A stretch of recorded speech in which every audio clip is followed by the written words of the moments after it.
Well, it's your boy DJ Akademiks. Now, listen, man, Waka Flocka Flame. Recently, he says he's running for president. Now, clearly a troll. He's 28, you gotta be at least 35 to do so. Not to mention, this is the same motherfucker who got caught with a loaded gun trying to go through the airport. Now, hear this, because he's now coming back and complaining that Atlantic Records just won't let his album out. Flockavelli 2.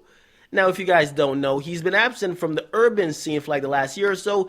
He's been on tour in this EDM circuit with Steve Aoki, actually. He's doing all this glow stick fist pumping, all this goddamn voguing, right? All this goddamn mosh pits. That's what he's been down with. Now, it looks like, or he thought he could probably just come back to the urban world, drop an album, and get shit popping again, except Atlantic Records is like, no, Negro, no.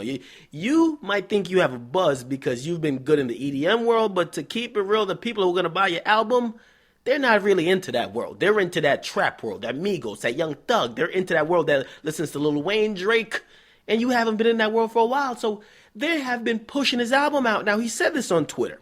He said, hashtag let Waka go. Sad my label holding Flockavelli back.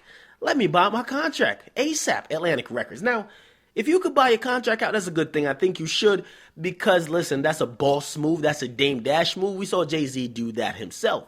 But let's be frank, man. I think people get it fucked up when they try to cross over, switch lanes, or do other things. You forget what's actually your bread and butter, right? Atlantic Records, who they've made an investment in you, okay? And this is what it is. We got to get over this myth about these labels trying to hold rappers back. No. They're trying to hold rappers' albums back because they don't want to lose money. They don't want to promote a project that's going to put them further into the hole. So, pretty much, if you think about it, this EDM world that Waka Flocka been in, right? Steve Aoki, they're not buying no fucking Waka Flocka albums. Waka Flocka to them is like a sprinkle. You add a little Waka Flocka on an EDM track, it's fire. He's like the Lil Jon of like now. Remember when Lil Jon used to be on all these like tracks and he'd just be on like, yeah. Okay, yeah, all that bullshit, okay? That's what they used to have Lil Jon do. Now they got Waka Flocka doing the same shit. Pow wow, pow wow. All type of fucking ad-libs. He's a sprinkle, not the main treat. He's a motherfucking sprinkle. He drops an album, ain't nobody really copying it, okay? The niggas who's really trapping out the bando, they would want to cop a Waka Flocka album. So Atlanta could probably say, bruh, build up your buzz back in that community.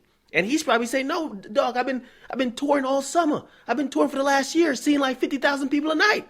What you mean my album can't come out? Exactly. Now listen, those people in the EDM world, they'll drop $10 on a Tiesto album, Steve Aoki. They'll drop $10 on a David Guetta album. But dropping money to pay for a Waka Flocka trap record? I don't think so.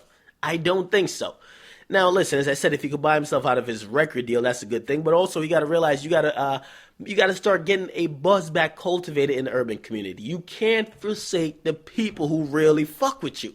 That's just what it is. And you got to realize, man, because, listen, the whole myth about the label is hating and this and third, a label will sell anything. A label will sell a motherfucker with a turban that goes by the name of Osama bin Laden. Believe me. That nigga could be singing bars about ISIS. They don't give a fuck. That's just what it is. Okay? So listen, man. Waka just got to get back to work, stay away from the fuckery. I'm actually rooting for him because I like Waka Flocka's music when he's on his shit. But I can understand why he went EDM, right? When you go on like an EDM tour, yes, there's some white chicks that's overdosing and all that Molly shit and all that drug use that's been associated with all these festivals and EDM concerts. But still, there's nobody chasing you with guns, nobody trying to rob you, nobody trying to stab you, not 20 niggas trying to jump you, not somebody who's mad over a lyric in a song. So it's a little bit better when it comes to your safety and your health, okay? You could probably survive a little bit longer.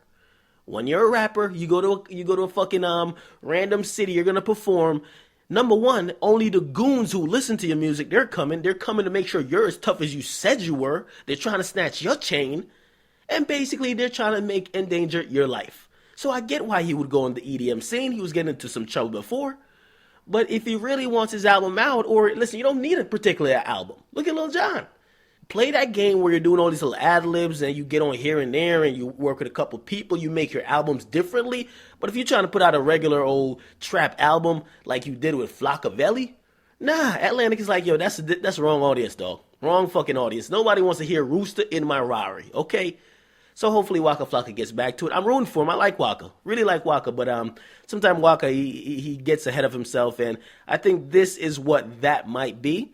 And listen, I'm always quick to criticize a label if I think they're fucking an artist over. But I don't think that might be the case here. I think he just need to get his buzz up. At least in the urban world. Not saying he's cold because Waka Flocka fans are still going hard for him. But nobody's talking about it. People are talking about Amigos, Young Thug. People are even talking about Kevin Gates. People are even talking about everybody else who's still relevant and who have never left.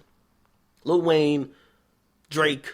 You guys get what I mean. So get in the comment box. Make sure you guys like, definitely subscribe. It's your boy DJ Akademiks. I'm out.